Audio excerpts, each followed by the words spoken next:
How you guys doing today? It's Anthony Gangi. Welcome to another episode of Tier Talk. Guys, I'm going to do an excerpt from my most recent book, Tips for New Correction Officers and Their Supervisors. This book is available on Blue 360 Media. Link to this is in the description. You can also find this on Amazon as well, but right now I prefer that you buy it from Blue 360 Media.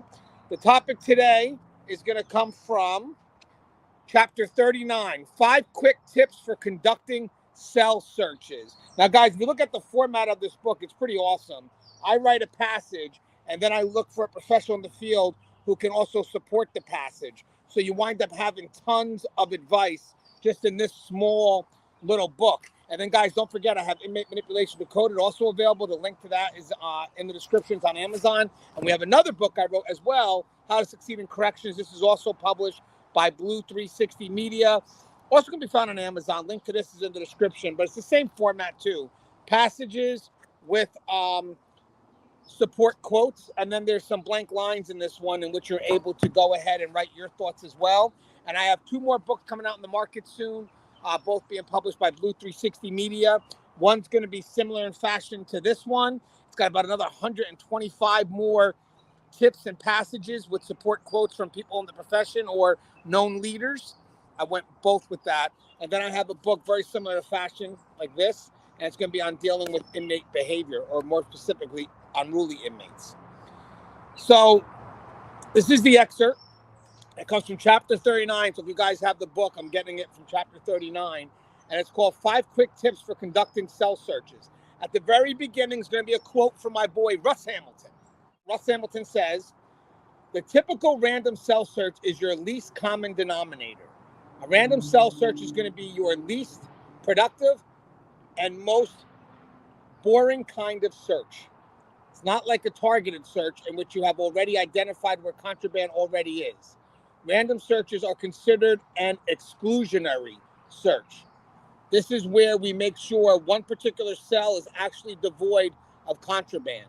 Random searching is the starting position for getting down on the blocks and getting ready to learn about what you are doing." And that comes from Sergeant Russ Hamilton, CDCR, retired. Now we go into the passage. So a few years back, I had a great discussion with retired Sergeant Russ Hamilton. He shared with me 5 tips to help correctional officers be more effective when conducting their cell searches. Now, here are his 5 tips. Now, granted, these are not all-inclusive, but just tips to have in mind when you are committing to a cell search. Tip number 1, Russ says, always start at the door. Inmates may choose to hide weapons at or around the door of their cell for quick and easy access. Quick and easy access are key. Make sure when you do your searches, you check underneath the door, the top of the door, check the rails, if it's a sliding door, etc. Once you know that area is clean, you'll be ready to proceed on from there. Doors may be ignored by some correctional staff because most officers may start at the back of the cell, and by the time they get to the door, they're just plain tired. Tip number 2, be inquisitive and never take how something looks at face value. Be advised, not everything is what it seems to be. Inmates can be very crafty. Foot lockers can have false bottoms. Lockers can have false backs. Mattresses can have rips. Shoes can have false soles. Lids to water bottles can be resealed. Mail can be dipped into concentrated solution of MDMA. Black tar heroin can look like mouse droppings. The list goes on and on and on. The key here is to be curious and never assume what you are seeing is what you are actually seeing. That's number 2. Number 3, select a pattern and stick to it, and never let the inmates see that pattern. Even though patterns may vary, Russ did recommend a spiral pattern. He said a spiral pattern seems to work best. A spiral pattern beginning at the exterior of the cell, checking all the walls, top to bottom, ceiling to floor. Each circle around should move you closer to the center by 3 to 6 inches. Keep on that pattern as you circle around. Check the vents, check for chipped paint on the walls or ceiling, etc. When you discover something that you would like to investigate further, move it towards the center of the search area. This way, when you end your search at the center, all things you need to investigate are right there for your review. This helps you maintain the momentum throughout the full search. Again, an outward spiral coming back towards the middle. And if there's anything you need to investigate, you place it in the middle and deal with it at the end of the cell search. And that actually goes back to tip one when you're looking at the door, because the door would be at the outermost of the cell.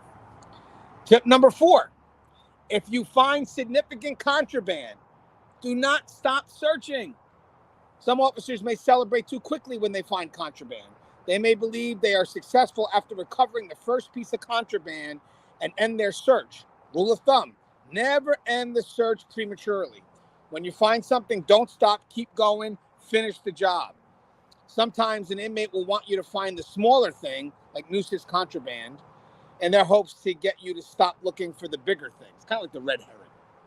And tip 5, always process your evidence in accordance with policy and procedure. The follow-up on any positive search is accountability. You must make sure when you find contraband that you process it correctly. You never want to violate due process. Never slack at any level of evidence collecting or documentation. Follow your continuity of evidence policy and make sure you are compliant with the needed procedures. The least number of hands on the evidence collected, contraband, the better. Now, I had a little side note on this, and my side note is, when searches are done and the inmates return to their housing area or cell, some may immediately go to where items may be hidden to check on their status. Therefore, be vigilant and make sure after you search, you watch the inmates as they return back to their assigned cell or dorm. Depending on where they go, there may be a need for another search. Number 2, there's 3 side notes here. Some personal tools that may help aid your search should include a 5-inch by 6-inch flexible mirror, a powerful flashlight to bounce off that mirror and shine the way into some dark areas, a magnet on a string to grab onto any metal, like a weapon just in case, a small mechanical grabber to reach down in hard-to-reach areas, maybe to grab some well-hidden tiny dope bags, etc. And number 3, below is a list submitted by retired Sergeant Russ Hamilton of some common hiding spots for contraband. Please make sure you check all the below areas thoroughly. This is not an all-inclusive list, being that inmates can be very innovative and are experts at finding hiding spots within any area they have access to. But again, here are a few hiding spots that can help guide you in the right direction for a search. And guys, when you look at the book, you can see the hiding spots are in the gray. Before I read the hiding spots real quick, I want to read something. I saw 2 interesting articles related to this.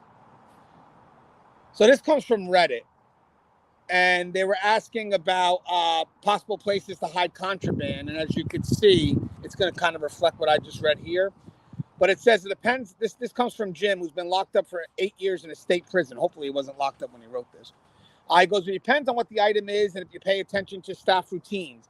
If it's something like a pill, it's a little easier. You could choose to hide it on yourself, in your sock, your underwear, or even belly button. In your cell, staff knows most of the spots. It depends on how lazy they are when they do a search. You heard that, right? This comes from an inmate. Depends on how lazy they are when they do a search. That means they're watching you. A typical cell search, you have a good chance to get away having contraband. Now, if it's a search because they suspect something, you could be screwed. They remove all your items and run them through an x-ray machine. Hey, guys, you hear something real quick here? Remember Russ at the very beginning mentioned the random searches that we do? The ones that tend to be more boring because they're not as targeted. But he goes, but they're exclusionary searches. They got to be given just the same amount of effort as a targeted search. Look what this inmate just said. He goes, when he talked about lazy officers, he goes, a typical cell search, that would be the random searches. You have a good chance to get away having contraband because he's assuming that people aren't doing it as they should because it's routine. Maybe they're tired or whatever, so they lack the effort. But he goes, when it's targeted, that's when you got to be worried. So Russ pretty much said that right at the very beginning. You know, that's an exclusionary search, those random searches. So you got to give it as much effort as you would a targeted search. But again, this effort here will be more widespread because you got to make sure that there's nothing in there to the best of your ability. So good job on Russ to notice that. And then he just goes over some hiding spots here. He said otherwise normal hiding spots include somewhere in some folded up clothing, in dirty clothes, underwear are best, in some type of bottle. Baby powder bottles weren't seen through, and some mediocre bottles also weren't, and somewhere in stacks of legal work, and mixed in hobby items like roll of yarn. I like how they mentioned dirty clothes, and we'll get to that. A lot of people don't want to put their hands in the dirty clothes or those areas that are a little bit more disgusting, if you will. But you got to do your job. That's what you're getting paid to do. Before I go into my list, there was another inmate who said he was in horticulture class at Gadsden Correctional Facility in Quincy, Florida. He had about 100 square feet garden that was assigned to him. The horticulture class was responsible for growing flowers and taking care of the prison garden. We grew vegetables and flowers and had plant sales to the officers and staff and whoever else showed up. The money was used to buy seeds for the ground. So the best hiding place was always buried in my garden or hidden beneath the shrubs. I kept the hooch buried until it was ready. The hooch tastes nasty, but I was able to sell it, so I made it. But I thought that was unique. So again, if you got any garden programs, you should be making sure that you're checking that garden area. And I want to go ahead and these are some of the things I listed. Guys, it's not all inclusive. Now, remember, this list comes from Russ, but also comes from people who actually messaged me on Facebook or maybe put it in the comments. I had Russ go through it just to make sure it makes sense. So obviously some inmates have appliances, like little kitchen appliances, little things that they can utilize. But for the most part, we got beds. So you got the frames, the mattresses, you got under the bunks. If you want to look behind things, you got electrical outlets, tiles, toothpaste inside the toothpaste, books inside the spine. Sometimes they cut out pages, etc. But check out those books. The phones in the unit. If you guys still have the old pay phones in the unit, sometimes they hide stuff there because it's a public area. And if it gets caught, it's less likely for them to be charged. Also, it could give them access in case they're out there and they got to get a weapon or something. Clothing bags, again, because it could be dirty, but clothing bags, they do hide a lot of stuff in the clothing bags. Coffee, like they put stuff right into the tin of the coffee.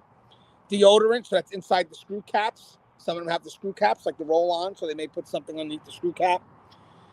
We talked about the door frames, the drains, dry erase markers. You know, I was just actually reading something about a dry erase marker. You may find this interesting. It's an older article, but I believe it's still may still be relevant, obviously, today. But I found this. It came from Corrections 1, and it stated, and I'll show you a picture of this. It's pretty interesting. This concealment device, so it's a contraband magic marker. This concealment device submitted by a Corrections 1 reader was made from a standard Mark-A-Lot permanent marker. The top, when removed, reveals a standard felt tip for writing. However, no writing will be done with this marker. The ink mechanism for the pen has been removed to conceal a fully functional marijuana pipe. I'm going to see if I can show you guys the picture of this. And there's the marijuana pipe right underneath it. That was inside the marker. Pretty interesting. Then we have the electronics. Sometimes they get the tablets and stuff. I think we have tablets on this list too. We talked about false bottoms, so like from food, foot lockers, hygiene products, shoes or shower slippers, holes in walls, especially even in floors. You got to look for if it's covered with soap and toothpaste, if it's painted over. Sometimes they, do make a hole and then they try to make, I guess you want to call plaster with toothpaste and soap and then paint over it. Hollowed out bread loaves, ice machines in their hair, in mop buckets filled with dirty water inside. Again, they figure the more disgusting it is, less like you're going to want to put your hands in there. Inside body orifices, so nostrils, eyes, mouth, air canals, anus, urethra, vagina, navel. Inside clothing, jackets, hidden pocket, always look for tears or rips in the fabric of the clothes. So make sure you do check out to see if there's any tears or rips.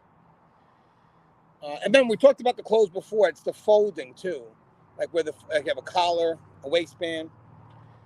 You got inside garbage or waste baskets, insulation, the JPay kiosk, which could be a more centralized area.